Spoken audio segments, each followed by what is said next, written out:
Hello, everyone, and welcome once again to the Temple Institute Parsha class. My name is Gedalia Meyer with the podcast from Ma'ale Adumim in Israel.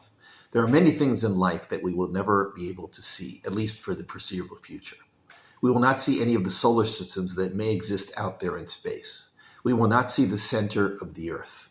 We will not see the particles that make up the structure of the atom. We will not see the emotions of love or fear or pride. We will not see the number 2 or any other number for that matter. We will not see whatever thoughts go on in our minds, no matter how deeply we sense them. We will not see sounds, smells, or tastes. It is even somewhat debatable whether we see the things that we think we see, or if we are just putting together some cleverly constructed combination of light waves and electrical impulses that make up what we call vision. This is quite an amazing thing if we actually stop to think about it. Nobody seriously doubts the existence of any of those things, assuming we buy into the latest and greatest of modern science. Yet nobody alive will ever see any of the things on that list. We believe they all exist because of either scientific findings or of our own personal experiences that tell us that they are real. We lack any direct visual means of proving their existence. We are able to accept the existence of many things in life despite this lack of visual proof. This list could have gone on and on. The last item on the list fairly aptly demonstrates that vision itself is an iffy experience, even for the things that we know we see. That something so basic to our experiential reality could be so tenuous in its true nature is quite baffling. What we think we see, we are not really seeing as much as processing in some way. It's really light waves passing through space in some pattern, transforming into some other pattern in our eyes and our brains. That's really the best we can get as far as defining the most fundamental of the senses. It puts to question a good deal of what we call reality. It is when it comes to spiritual things like angels, dreams, and God that we really begin to draw the line between existence and non-existence. It's a good bet that most people today doubt the reality of angels. This is because they have likely never seen one or have never recognized one if it's staring them in the face. Hardly anybody doubts the reality of dreams, but nobody has ever seen one in the normal manner of vision. They are there in the mind, no more visible than a thought or an emotion. God is the absolute epitome of this litmus test of reality. Since we cannot see God, many people doubt the existence of God. One wonders what they would do if God actually came down into our world and became as visible as a rainbow. Would they believe, or would they brush the whole thing off as a hallucination? We shall probably never know the answer to this question. This week's Parsha is called Mishpatim. That word means judgments, an introductory term for a Parsha, which is really a long series of laws. In fact, almost the entire Parsha comprises this list. There are over 100 of them in a seemingly random order that can be made sense of if one puts in the effort. There are laws about owning slaves, a surprising topic for the Bible, but one which would have been perfectly expected in all societies of the distant past. There are laws about stealing, about helping others in a crunch, about not cooking a goat in its mother's milk, and about not allowing a witch to live. While some of these may seem highly outdated and even a bit insulting to the modern mind, it is important to remember that the Bible was given to a very ancient people to whom such laws were as important as current laws about internet privacy are to us. Some of the better-known Jewish customs come right out of this series of laws. That strange business about not cooking a goat in its mother's milk resulted in the rabbinic determination that this actually extends to not eating or cooking any milk and meat together. This results in a major section of the famously complex Jewish dietary laws, commonly referred to as keeping kosher.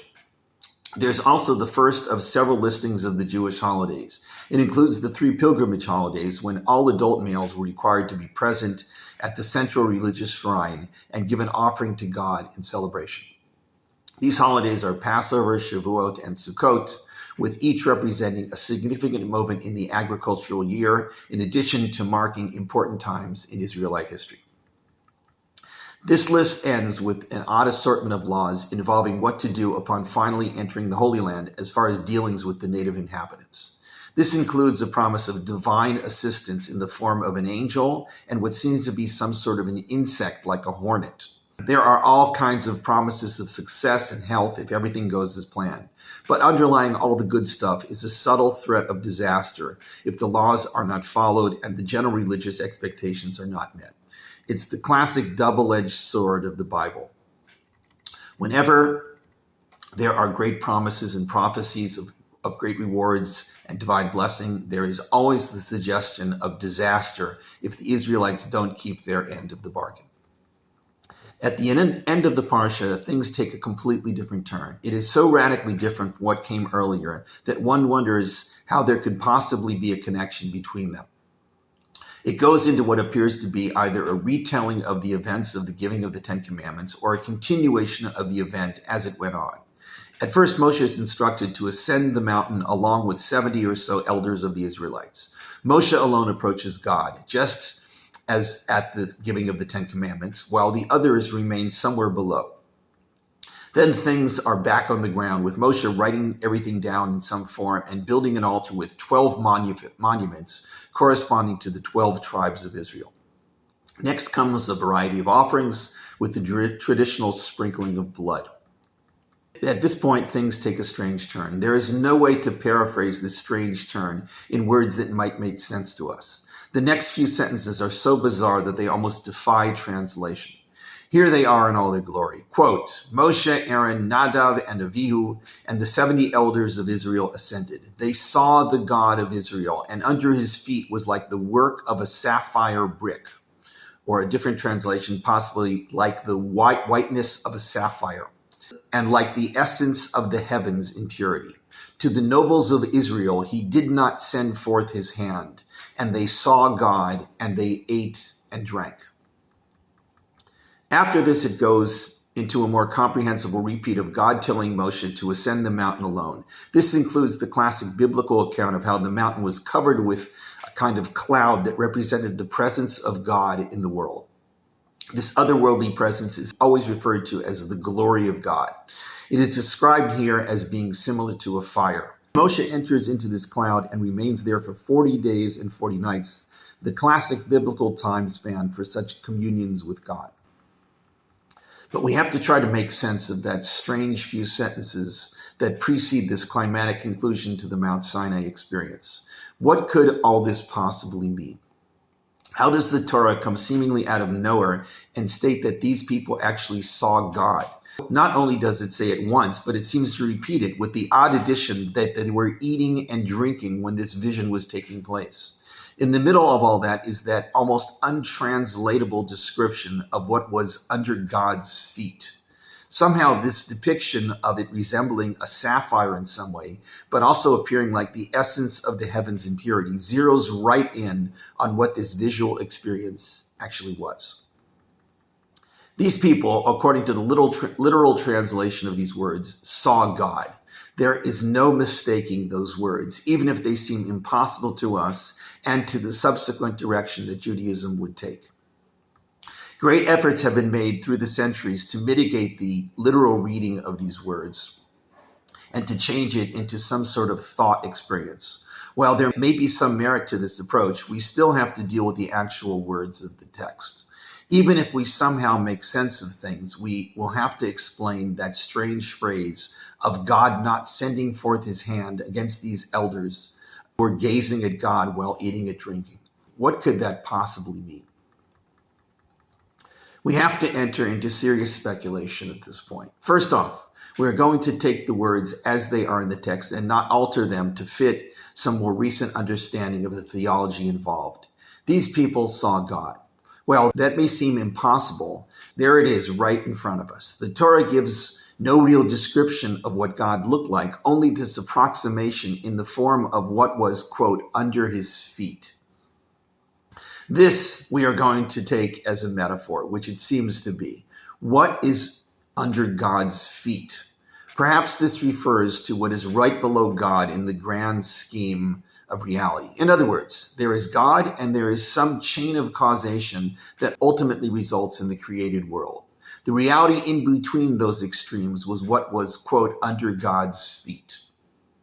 This is described as perhaps the whiteness of a sapphire. Sapphires, everyone knows, are blue. However, there are clear sapphires, and they are among the most brilliant natural items in all of creation. They reflect light brilliantly, and this is perhaps the intention of the description here. This in-between reality can only be described as some reflection of brilliant light and purity resembling the essence of the heavens. This is about as close as we can get to describing the approach to the reality of God. Some of those who actually saw this could not sustain the vision without resorting to the mundane actions of eating and drinking. These normal human needs can arise even in moments of great spiritual intensity. This perhaps is what happened here. They needed to eat, so they did. God, it seems, forgave them for this impropriety, recognizing that they were, after all, human beings. But the Torah does indicate that there was a breach of spiritual etiquette here. When one is privy to such a vision, certain things have to be set aside, no matter how urgent. What comes out of all this is that it is possible in some way to see God. It may not be like seeing a mountain or a rainbow, but it may be like seeing a dream or a thought. There is something there to be experienced in some manner that resembles a vision. The closest we can come to understanding what this vision was is by that description of the in-between reality. That, the Torah is clear, is not God, but some intervening reality that gives us an understanding of what God's reality may actually be. It is brilliant like a clear sapphire and as clear as the heavens. It is reality devoid of all things physical. For better or worse, this is the best the Torah gives us of what it means to see God. This vision may have been a one-time event. Its like never occurs again in the Torah. But then again, who really knows if these sorts of visions are no longer really accessible if we would just open up our eyes? Perhaps God could be just as visible as a number or as an emotion of love or a dream. Perhaps it's only a matter of knowing what to look for. Shabbat Shalom.